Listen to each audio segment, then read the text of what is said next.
Media మిత్రులందరికీ నా ఉదయపూర్వక నమస్కారాలు. యువగలం పాదయాత్రలో ఇంటర్ విద్యార్థుల్ని ఆనాడు నేను కలుస్తాం జరిగింది.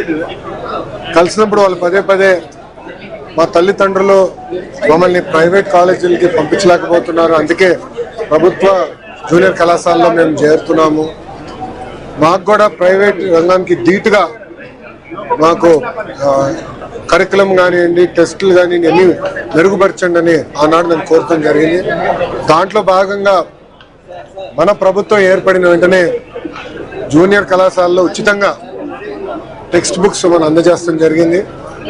ఇప్పుడు ప్రధానంగా మధ్యాహ్న భోజనం కూడా మన పిల్లలకి మన ప్రభుత్వం అందజేస్తాం జరుగుతుంది. నాలెడ్జ్ ఎకానమీలో హెచ్ఆర్డి మినిస్ట్రీ అనేది చాలా కీలకమైన పాత్ర వహిస్తుంది. ఆ అవకాశం నాకు గౌరవ ముఖ్యమంత్రి చంద్రబాబు నాయుడు గారు మంత్రిగా నాకు ఇచ్చారు. ఒక బాధ్యతగా మేము వ్యవహరిస్తున్నాం.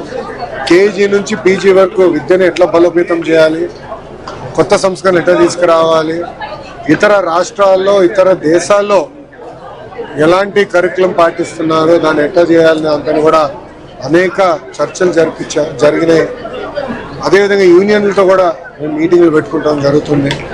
గత ప్రభుత్వం లాగా ఏకపక్ష నిర్ణయాలు మేము తీసుకోవట్లేదు, అందరితో చర్చిస్తున్నాం, ఉపాధ్యాయులతో మాట్లాడుతున్నాం, తల్లిదండ్రులతో మాట్లాడుతున్నాం, విద్యార్థులతో మాట్లాడుతున్నాం. వాళ్ళకి ఏం కావాలో తెలుసుకున్న తర్వాతనే నిర్ణయాలు తీసుకుంటాం జరుగుతుంది. గత 6 నెలలుగా మీరు కూడా చూశారు, నేను ఇక్కడ ఫీల్డ్కి వెళ్తే కూడా సర్ప్రైజ్ విజిట్స్గా ప్రభుత్వ పాఠశాలలు కానివ్వండి, అటు లైబ్రరీలు కానివ్వండి వెళ్తాం జరుగుతుంది. అక్కడ విద్యార్థులు ఎదుర్కొన్న సమస్యలు ఏంటి, ఉపాధ్యాయులు ఎదుర్కొన్న సమస్యలు ఏంటి, ఏం చేస్తే బాగుంటుందని దానిపైన కూడా కలిసికట్టుగా మేము చర్చిస్తున్నాం. దాంట్లో భాగంగా Andhra model of school education తీసుకురావాలని నిర్ణయం తీసుకున్నాం. ఆ మోడల్ అంతా ఇప్పుడు రెడీ అయింది, త్వరలోనే ప్రజల ముందర కూడా పెడతాం. టీచర్ ట్రాన్స్ఫర్ యాక్ట్ దగ్గర నుంచి హైయర్ ఎడ్యుకేషన్ కమిషనరేట్ పాత్ర ఏంటి, యాప్షీ కరికులం ఎలా బలోపేతం చేయాలి, హైయర్ ఎడ్యుకేషన్ కరికులం ఎలా బలోపేతం చేయాలి దాన్ని కూడా సుదీర్ఘంగా చర్చించి ఇవన్నీ అమలు చేసే బాధ్యత మేము తీసుకుంటాం. నేను ఒకటే చెప్పదలుచుకున్నా, ప్రైవేట్ రంగంతో ధీటుగా ప్రభుత్వ పాఠశాలని జూనియర్ కళాశాలను తీర్చిదిద్దే బాధ్యత మాది. నేను స్పీచ్లో కూడా చెప్పా, జనరల్గా ఏప్రిల్ మాసంలో యాడ్స్ పెద్ద ఎత్తున వస్తాయి, ఎవరికి first rank, second rank, third ranks వచ్చాయని వస్తాయి. అట్లా వచ్చే, ఎందుకంటే ఇప్పుడు సమయం మాకు తక్కువ ఉంది, ఆటోమేటిక్గా రిజల్ట్స్ ఇంప్రూవ్ అవుతాయని నేను భావిస్తాను.